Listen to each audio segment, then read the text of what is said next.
There's one famous wicked person by the name of Abu Lafia. Years ago, was a famous mumal. He used to be a religious Jew. Then he went off to there in the highest capacity, became a missionary against Jewish people, but not to Christianity.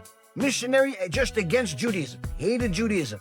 There's some other Rishaim in the world that are similar to him, but he was in a higher capacity. He would literally go to the government of the Goyim and go against these Jewish people to make sure that they arrest people and kill Jews. Literally led to the murder of countless Jews. And he did it for years. After doing it for 10, 20 years, long time, killed a lot of Jews. He was already around 50 years old at this time. And Chachamim say that suddenly one day he got some spark of Kedusha that entered him and wouldn't leave. All of a sudden he had this unbelievable, uncontrollable desire just to do good. And he wanted to do teshuvah.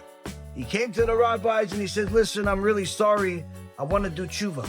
The rabbis knew his history, knew this guy led to not just violating Shabbat and doing all types of immoral things, led to the murder of countless Jews. They said, go fly kite, get out of here.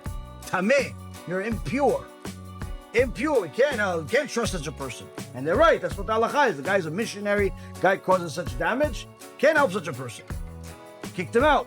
He knew that there's nothing he could do in this place. He left the city, went to a different country. Went over there and went to the rabbi over there. And he says, listen, I want to do teshuvah. I want to do this. I want to be part of the community. So the rabbi starts asking about him. He says, sure, I'll help you. Oh yeah, of course. Baruch haba, this. Tell me a little bit about yourself.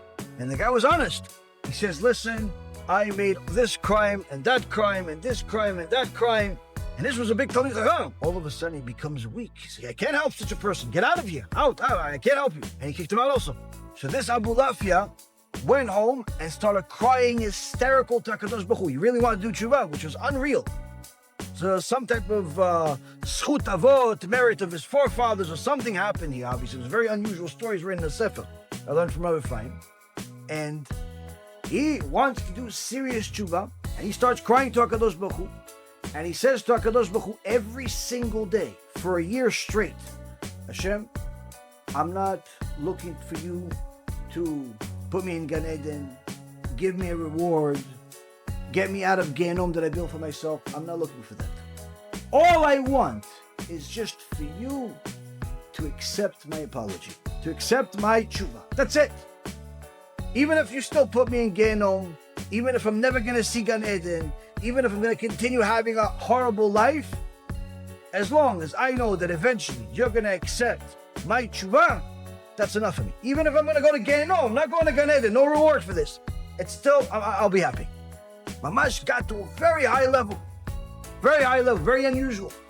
And he did this every day with tears, Mamash tears of blood every single day.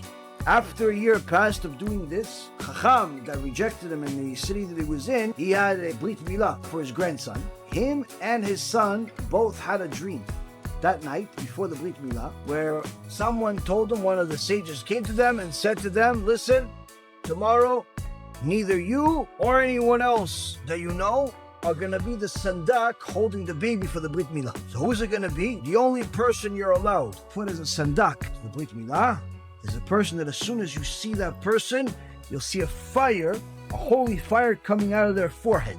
And that's how they both the father and the son, both with tzaddikim, had this dream. Next day, there's a brit milah. They tell each other, oh yeah, I had this dream. Oh yeah, I had the same dream. Oh, okay, so who's the guy? So I don't know, I thought it was you. No, they don't know.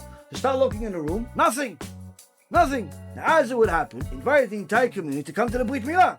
So this Abu Lafia got an invitation, because they didn't know who he was. They didn't know his name or anything like that. He got an invitation to, that there was an event there. Like, not a personal invitation to come to Brit Milah, but there is a Brit Milah.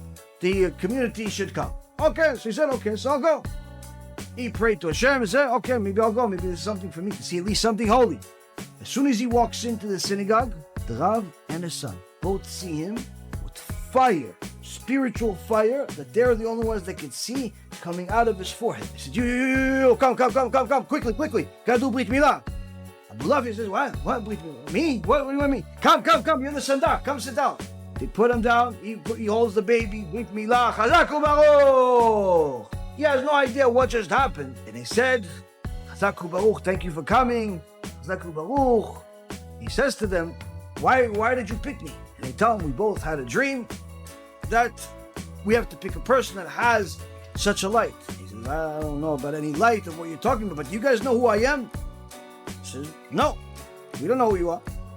He says, I came to you a year ago. I moved here from that other city because they rejected me over there after I killed so many people. And I came to a year ago telling you I want to do teshuvah. And you told me, no, I can't help you. You're a lost case. So they tell him, so what have you been doing over this last year? And he tells them, every single day I do whatever mitzvot I can. And I cry to HaKadosh Baruch Hu non-stop, telling him, just please accept my teshuvah, even if you put me in Gehenom and I never go to heaven. Then the two Rabbanim said to him, wow, Ashrecha, that you've reached such a level that the Gemara in Masechet Brachot says, in a place that Baalei Teshuvah stand, even tzaddikim do not get to. You have reached such a level. Ashrecha, you are not only a Baal Teshuvah, you are highest level of Baal Teshuvah. Obviously accepting to the Kila, showing how Kadosh Baruch Hu accepts the Teshuvah, even though someone could be literally the worst person on planet Earth, to the point where Hashem says, I don't want your Teshuvah. This, the Gemara in Masechet Pesachim says, this is the only thing you are not allowed to listen to Hashem on. Meaning that if he says, I don't want you anymore, you become a kofar in this regard. Meaning that you don't listen to Hashem and you do Teshuvah anyway, and if you do Teshuvah seriously, eventually Hashem is going to accept you. Chazakim ubruchim. Let's say thank you Hashem for more Torah. 1, 2, 3. Baruch Hashem. 1, 2, 3.